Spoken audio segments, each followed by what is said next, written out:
The big prize from Operation Winter is the Mig-23MF. Finally, Germany doesn't suffer? Well, let's find out.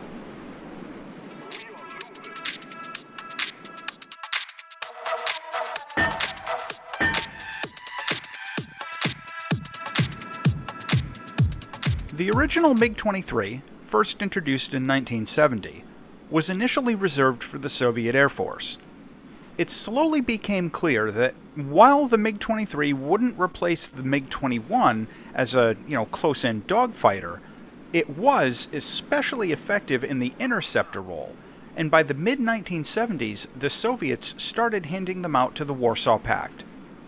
Continuing with their past practice, the export models were slightly downgraded and usually had marginally less effective radar alongside avionics equipment that operated on different frequencies than the Soviet models.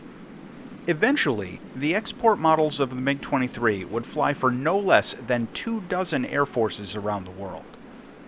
In German service, the East German Air Force eventually received about 65 MiG-23s, most of which were the MF, which is what we're looking at here. The MF was the export version of the MiG-23M, which featured some tweaks to the radar, the IFF, and the radio systems. In War Thunder, these differences are not reflected in-game. This was the first aircraft fielded by the East Germans that had beyond visual range combat capabilities and represented a paradigm shift for their interceptor squadrons. Throughout the late 1970s and 1980s, the MiG-23MF formed the backbone of the East German interceptor force and routinely carried out air defense missions at the edges of their airspace.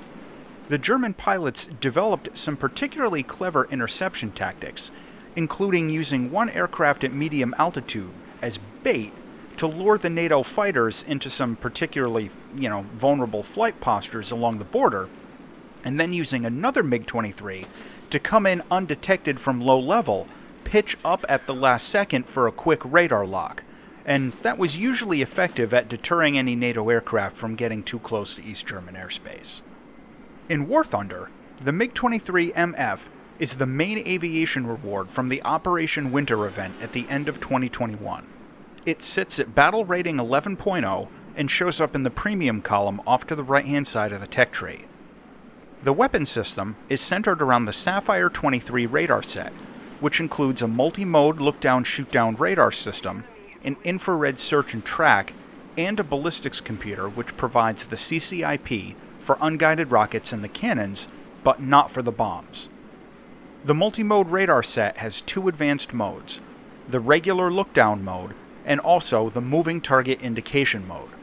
I discussed these in more detail in my radar tutorial video, and if you're interested in a refresher, I'll put a queued up link in the description. The loadouts are rather flexible and provide the usual mix of bombs, rockets, and missiles that you'd expect from a top-tier fighter. The only guided air-to-ground weapon is the KH-23M, which is a manually guided air-to-surface missile. For air-to-air weapons, the MiG-23MF gets quite a few options. It starts off with the basic R3S, which is an entry-level caged seeker missile and isn't a great weapon at top tier. Moving up, it gets the R13M1, which is better in every respect. For close-in dogfighting, the MiG-23MF gets the R60MK, which is an all-aspect 30G missile with exceptional performance. The beyond visual range option is the R23, which comes in both semi-active radar homing and all-aspect infrared versions. Unfortunately, War Thunder still won't let you take a loadout of one radar and one infrared for your R-23 missiles, despite that being the regular practice in real life. So you get two of them, but both will be of the same guidance type. All of the infrared missiles, except for the R3S, support radar slaving.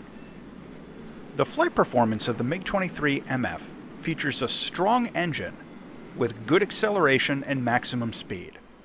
It also has slightly above average maneuverability, and of course, the variable geometry wings.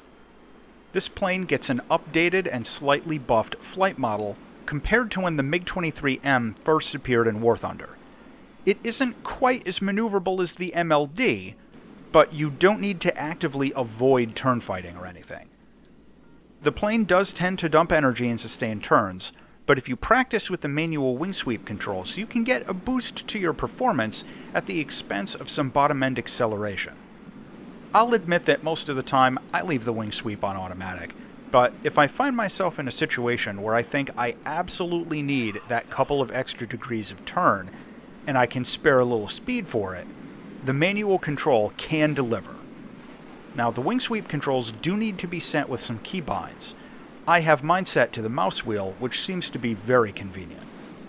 One thing I would suggest is that if you run into problems with wing rips, unequip the hydraulic booster upgrade, just like in some of the other high-speed jets. This thing absolutely can rip its wings off unexpectedly if you try to cut into a max G turn at high speed, so just keep that in the back of your mind. Now, the Mig-23MF is also quite fast. You can punch through Mach 1.1 with a full weapon load at low altitude, and if you climb on the new larger maps and punch the throttle, you can zip around the battlefield with surprising speed. Flying the Mig-23MF out on missions gives more flexibility than you might expect if you're new to top-tier jets. Given that this is an event vehicle, I suspect that this might be some players' first time flying out a Mach 2 radar-equipped jet into missile fights, so I want to stress this point very strongly. While the plane does give great flexibility, there absolutely will be a learning curve to use it effectively, especially while you're still grinding the upgrades. The first thing I want to say is that once you have all the weapons unlocked, don't bother with ground attack. The bombs on this plane are difficult to use, and honestly, you should probably skip the ground pounding phase of grinding and just go straight into air combat, even just with the R3S. If you decide you really want to go for ground targets, though, use the unguided rockets. The air-to-air missile load is where you get some interesting choices. The loadouts give you some flexible combinations, and the two main choices are usually if you want to take the R13M1 or the R60MK. The R13 has better range and is more resistant to flares, but the R60 is easier to lock with, is all aspect, and pulls much harder turns. Then it's the choice of which R23 to carry. Now, people on Reddit and stuff have debated this to death, and there's no right or wrong answer as far as I'm concerned. It's personal preference. But in my opinion, which is just an opinion, the R23T, the infrared version, is the better weapon. The main reason is that even though the R23R, the semi-active radar missile, has better range, that usually only matters in very specific situations. The disadvantage of having to babysit the missile on its way in with a maintained radar lock, combined with the fact that your opponent's radar warning receiver is going to let them know what's going on, and you might end up losing the lock, well, my personal preference is to go with the infrared missile in most circumstances. It's exceptionally potent when it's compared with the infrared surge and track. One notable exception to all this is that if you're on the new larger maps and you want to hit the AI-controlled objective planes, they usually don't evade as well as a player will, so the longer range might help out there. Visually, I've always liked the MiG-23, and this one is no exception. The hard angles and swing wings make this plane look like a bit of an arrowhead, and it just seems like it should be fast. The fact that it actually is fast just makes things even better. The landing performance of the Mig-23MF is, like the other MiG-23s, excellent. Use your air brakes and throttle to manage your speed, and manually unsweep the wings all the way so that you can deploy landing flaps.